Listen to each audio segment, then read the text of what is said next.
I'm Vale Dixon with Simple Soil Solutions. We're here at Hawk's Journey Farm in our front yard. We'd like to film a little segment today on meadow restoration and some of the work we're doing in that to help the pollinators, all the different spiders and bird populations on the farm. I just wanted to show some pieces of ground in our yard where we've taken what was kind of a dominant, would have been thought as a dominant kind of fescue grass area, and by some combinations of techniques are turning it into a vibrant meadow of many different structures and flowers. And we've been observing bees, all different types of bees here, and spider webs and beautiful birds landing in these flowers this morning.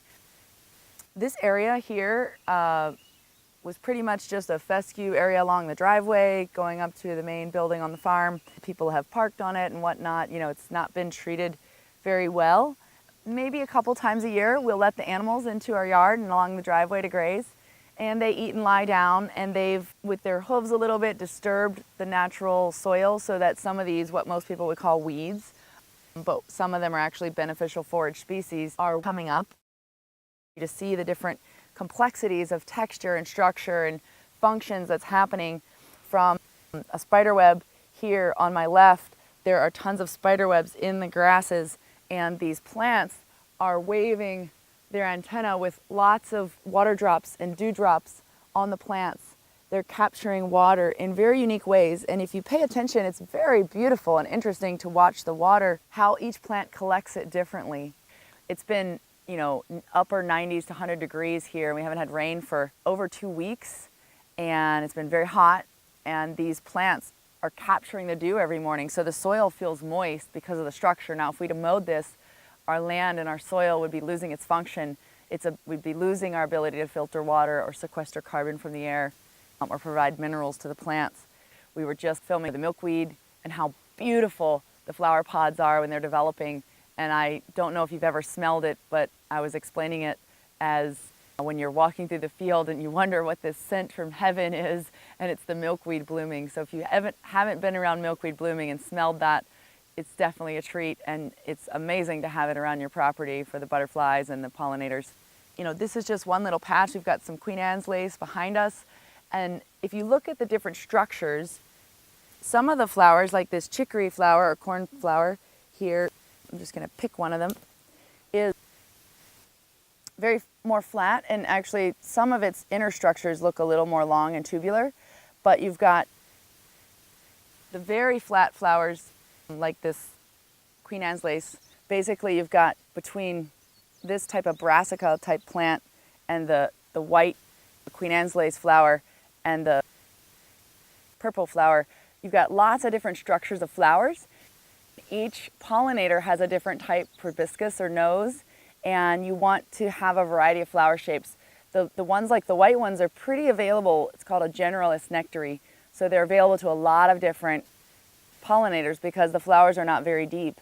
And then you get into something more like these type flowers, and they're much deeper. They're special nectar for special types of insects, and you can see remnants of other types of flowers like the dying weed over here that is now producing seed.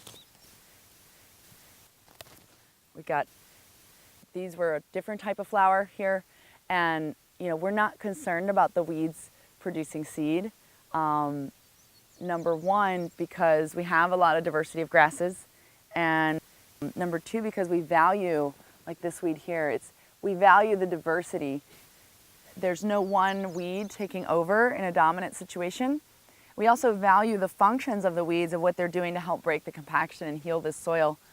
We just wanted to take a second away from the grazing curriculum and the soil building curriculum to talk about meadow restoration and just simple things you can do on your yard or your farm to help pollinators and to help bring diversity back for the songbirds and the spiders, and all the things that help us with the mosquito populations and disease spreading and all these things that we think may not be related to how we treat our yards. But the more spiders we have, the more birds we have, the more birds we have, the less mosquitoes we have. We have dragonflies, and if we have soil that's catching water for us, you know, we have a lot less problems with water distribution and whatnot. So these simple things connect very deeply. And it's okay to have a yard, it's okay to have a mowed lawn, but you really want to, where you can, just like an artist on patches of your property, find little patches, whether it's a corner here or there, or leave some things unmowed.